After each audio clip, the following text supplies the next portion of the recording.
ಎಂತಾದರೂ ಇರು ಎಂತಾದರೂ ಇರು ಎಂದೆಂದಿಗೂ ನೀ ಕನ್ನಡವಾಗಿರು. ಕನ್ನಡವೇ ಸತ್ಯ,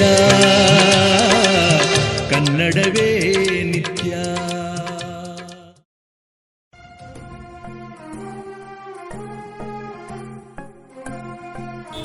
ನಮಸ್ಕಾರ ಗೆಳೆಯರೇ. ಇಂದು ಮಾಂಸಕ್ಕೆ ಬೆಲೆ ಹೆಚ್ಚಾಗುತ್ತಲೇ ಇದೆ. ಮಾಂಸ ತಿನ್ನುವರ ಸಂಖ್ಯೆಯು ಹೆಚ್ಚುತ್ತಲಿದ್ದು ಮಾಂಸದ ಬೆಲೆಯೂ ಕೂಡ ಹೆಚ್ಚುತ್ತಲೇ ಇದೆ. ಆದುದರಿಂದ ಹಲವಾರು ಜನ ಕುರಿ ಸಾಕಾಣಿಕೆ ಮಾಡಬೇಕೆಂದು ಆಸಕ್ತಿ ತೋರಿಸುತ್ತಿದ್ದಾರೆ. ಆದರೆ ಅವರು ಎಡವುತ್ತಿರುವುದು ಎಲ್ಲಿ ಎಂದರೆ, ಸಾಕಷ್ಟು ಹಣವನ್ನು ಶೆಡ್ಡಿಗೆ ಹಾಕಿ ಮರಿ ತರಲು ಹಣವೇ ಉಳಿದಿರುವುದಿಲ್ಲ. ಆದುದರಿಂದ ಮೊದಲು ಕಡಿಮೆ ವೆಚ್ಚದಲ್ಲಿ ನಾವು ಶೆಡ್ಡನ್ನು ನಿರ್ಮಿಸಿ ನಂತರ ನಮಗೆ ಒಳ್ಳೆ ರಿಸಲ್ಟ್ ಕಂಡ ನಂತರ ನಾವು ದೊಡ್ಡದಾಗಿ ಶೆಡ್ಡನ್ನು ನಿರ್ಮಿಸಿಕೊಳ್ಳಬಹುದು. ಮೊದಲು ಸಣ್ಣದಾಗಿ ಪ್ರಾರಂಭಿಸಬೇಕು. ಹನಿಯಾಗಿ ಗೂಡುತ್ತಲೇ ಹಳ್ಳವಾಗುವುದು. ಇದರಂತೆ ಸಣ್ಣದಾಗಿ ಪ್ರಾರಂಭಿಸಿ ದೊಡ್ಡದನ್ನಾಗಿ ಮಾಡಬೇಕು. ನಮಸ್ಕಾರ ಗೆಳೆಯರೇ. ತುಂಬ ಕಡಿಮೆ ವೆಚ್ಚದಲ್ಲಿ ಕುರಿ ಸಾಕಾಣಿಕೆ ಮಾಡಲು ಶೆಡ್ ನಿರ್ಮಿಸುವುದು ಹೇಗೆ? ಇದನ್ನು ತಿಳಿದುಕೊಂಡು ಬರೋಣ ಬನ್ನಿ.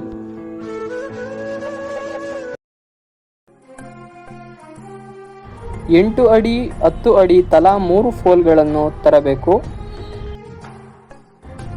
ಅಡಿಗೆ 55 ರೂಪಾಯಿಯಂತೆ ಫೋಲ್ಗಳು ದೊರೆಯುತ್ತವೆ.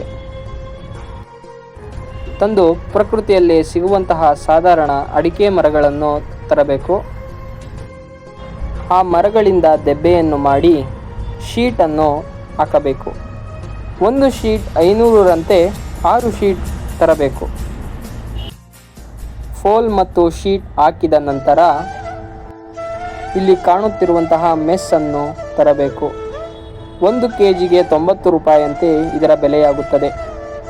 ಇದನ್ನು ಸುತ್ತಲೂ ಹಾಕಿದ ಮೇಲೆ ಇದರ ಮೇಲೆ ಗ್ರೀನ್ ನಟ್ ಅನ್ನು ಹಾಕಬೇಕು. ಏಕೆಂದರೆ ಹಾವು ಮುಂತಾದ ಪ್ರಾಣಿಗಳು ಬಾರದೇ ಇರಲು ಇದನ್ನು ಹಾಕಬೇಕು. 1-1.5 ಸಾವಿರ ಇದ್ದರೆ ಇದನ್ನು ಆಗುವಷ್ಟು ತರಬಹುದು. ನಂತರ ಕುರಿ ಮೇಯಲು ಬುಟ್ಟಿಯನ್ನು ತರಬೇಕು. 10 ಅಡಿ ಬುಟ್ಟಿಗೆ 2-2.5 ಸಾವಿರ ಆಗುತ್ತದೆ. ನಂತರ ಮುಖ್ಯವಾದ ವಿಷಯಕ್ಕೆ ಬಂದರೆ, ಕುರಿ ನಿಂತುಕೊಳ್ಳಲು ಸ್ಟ್ಯಾಂಡನ್ನು ಮಾಡಬೇಕು. ಹಲವಾರು ಜನ ಮ್ಯಾಟಿನಿಂದ ಮಾಡುತ್ತಾರೆ. ಅದು ತುಂಬ ವೆಚ್ಚವಾಗುತ್ತದೆ. ಆದುದರಿಂದ ಪ್ರಕೃತಿಯಲ್ಲೇ ಸಿಗುವಂತಹ ದೆಬ್ಬೆಯನ್ನು ಇಟ್ಟುಕೊಂಡು ಮ್ಯಾಟನ್ನು ನಾವೇ ರೆಡಿ ಮಾಡಬಹುದು. ಒಂದು ದೆಬ್ಬೆಗೆ ಇನ್ನೊಂದು ದೆಬ್ಬೆ ಅಂಟದಂತೆ ಸ್ವಲ್ಪ ಗ್ಯಾಪ್ ಕೊಟ್ಟು ತಂತಿಯಲ್ಲಿ ಬಿಗಿದು ಅಟ್ಟವನ್ನು ಮಾಡಬಹುದು. ಅಟ್ಟವನ್ನು ಬಿಗಿಯಲು ತಂತಿ ಸಿಗುತ್ತದೆ.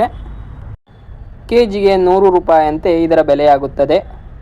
ಇದನ್ನು ಹಾಕಿದ ನಂತರ ಯಾವುದೇ ಪಿಚ್ಕೆಯಾಗಲಿ ಮೇಲೆ ಉಳಿಯುವುದಿಲ್ಲ, ಕೆಳಗೆ ಉದುರಿ ಬಿಡುತ್ತದೆ.